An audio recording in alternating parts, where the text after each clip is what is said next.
My friend invited her heartbroken friend and she's going to ruin the vacation. I'll try to keep things brief.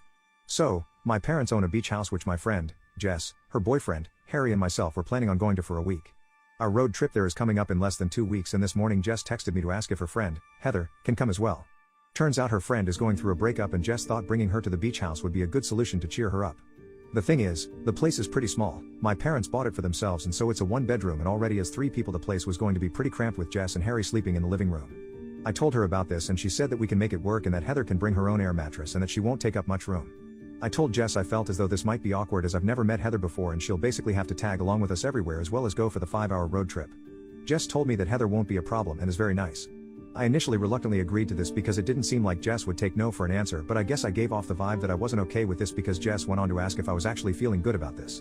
I told her that honestly having a stranger I never met invited to a trip I've been looking forward to is a real downer on my trip. On top of that, she's going to have to come to everything with us because I only have the one set of keys and I don't want to trust a stranger on her own with the keys.